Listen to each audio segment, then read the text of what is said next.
Hello my lovely viewers, আসসালামু আলাইকুম। Welcome back to my channel শামন্তির হেসেল। আজকে আমি আপনাদের জন্য নিয়ে এসেছি এই গ্রীষ্মের প্রখর রোদে উত্তপ্ত গরমে প্রাণ জুড়ানো খুবই সুস্বাদু মিষ্টি দইয়ের লাচ্ছি। আর এই লাচ্ছি তৈরিটা খুবই সহজ। প্রথমেই একটি ব্লেন্ডারের জার নিয়ে তাতে দিয়ে দিচ্ছি হাফ কাপ মিষ্টি দই, চিনি দিয়ে দিচ্ছি 1/4 কাপ। চিনিটা আপনারা আপনাদের টেস্ট অনুযায়ী কমিয়ে বা বাড়িয়ে নিতে পারেন। দিয়ে দিচ্ছি 1 কাপ পরিমাণ লিকুইড ফুল ক্রিম দুধ।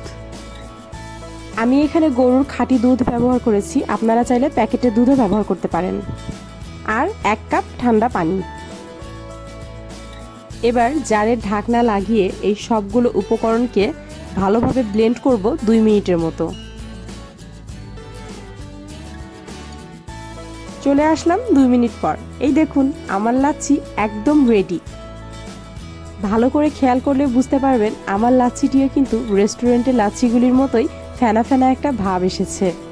আর লাচ্ছির থিকনেসটা কিন্তু একদমই পারফেক্ট। এবার পরিবেশনের পালা। আমি একটি গ্লাসের সাইড দিয়ে একটু রুয়াবজা দিয়ে ডেকোরেট করেছি, আর একটি গ্লাস সাদাই রেখেছি। আপনারা আপনাদের পছন্দ মতো এটিকে সার্ভ করতে পারেন যে কোনোভাবে। ভিডিওটি ভালো লাগলে লাইক আর সাবস্ক্রাইব করে দিবেন। আল্লাহ হাফেজ।